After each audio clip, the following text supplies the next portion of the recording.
دوستو ہمارے چینل نعت عابد نیموی کو لائک اور سبسکرائب کر کے ہماری حوصلہ افزائی فرمائیں۔ کہ اللہ نے رمضان کے مہینے کو قرآن کے لیے اور روزے کے لیے خاص کیا ہے۔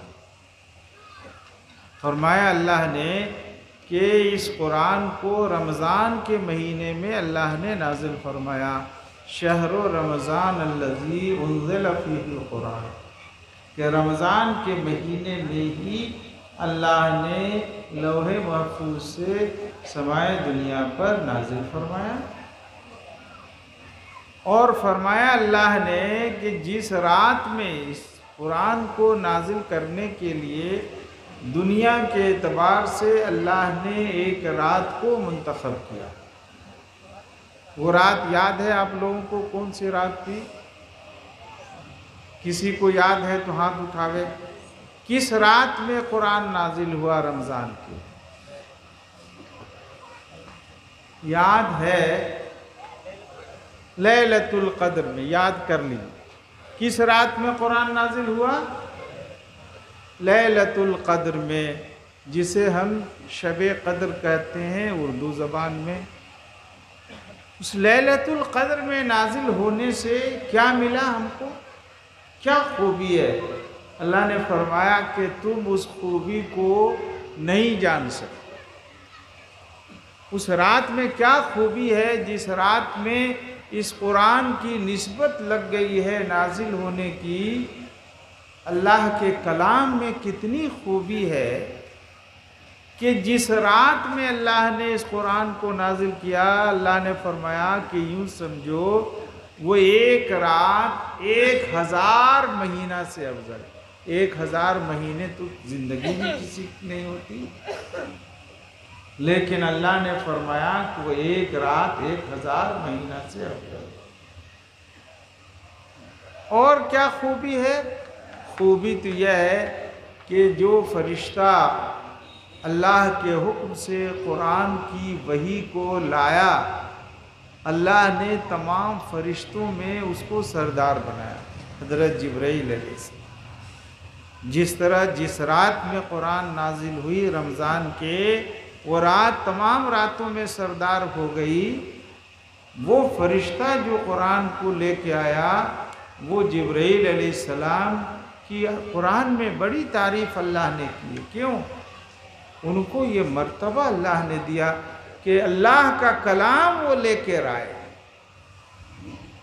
یہ کلام نہ ہر شخص لا سکتا تھا، نہ ہر نبی کو یہ کلام اللہ نے دیا، آخری نبی کو دیا۔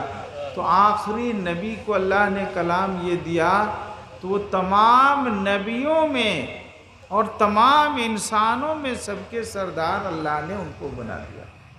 نبی اکرم آخری نبی حضرت محمد صلی اللہ علیہ وسلم کو اللہ نے تمام انسانوں میں افضل بنایا، تمام نبیوں کی سرداری دی۔ اس لیے قرآن کی تلاوت کا اہتمام عام دنوں کے مقابلے میں رمضان میں رات میں بھی اور دن میں بھی ہر شخص کو کرنا ہے۔ قرآن کو سمجھنا ہے، اس پر عمل کرنا ہے، چاہے ایک ہی آیت آپ سمجھیے، لیکن اس کو سمجھ کر کوشش کیجئے کہ اللہ کا یہ کلام ہے، اس پر عمل کریں۔ قرآن کو یاد کرنا، تیسری خصوصیت قرآن کی، اس کو یاد کرنے کی۔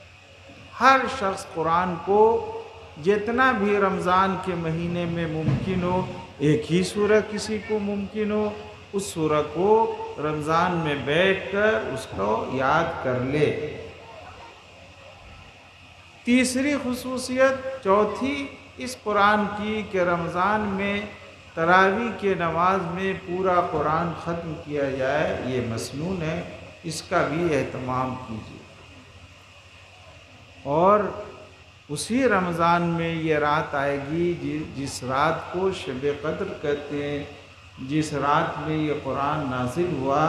یہ عام طور پر حدیث میں ہے کہ 20 رمضان کے بعد طاق راتوں میں 21ویں 23ویں 25ویں 27ویں 29ویں راتوں میں اسے تلاشنا چاہیے۔ اسی لیے اعتکاف کو مسنون کیا گیا کہ اعتکاف کرنے والے اس پورے رات کی عبادت کرنے والے بن جاتے ہیں۔ اچھا یہ بتائیے آپ لوگ کہ شب قدر سب کو ملتی ہے یا نہیں ملتی؟ آپ بتائیے، شب قدر سب کو ملتی ہے یا نہیں ملتی؟ آپ بتائیے تو۔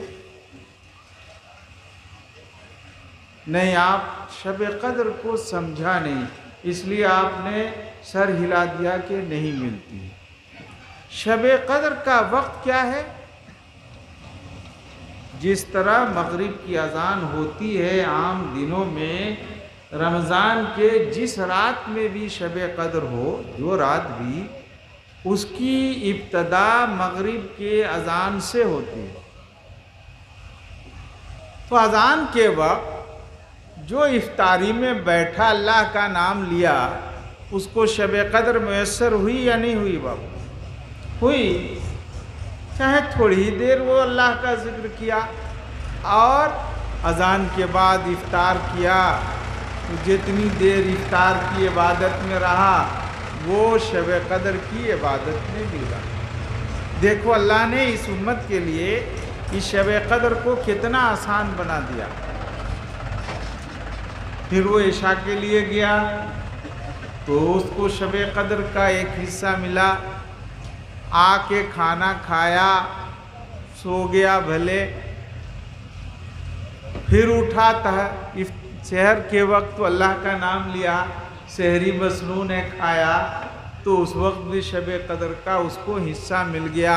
اس لیے چاہے تم افطار کے وقت اس دن دعا کر لو، یا سحری کے وقت دعا کر لو، یا عشاء اور مغرب کی نماز میں دعا کر لو، آپ کی دعا قبول ہے۔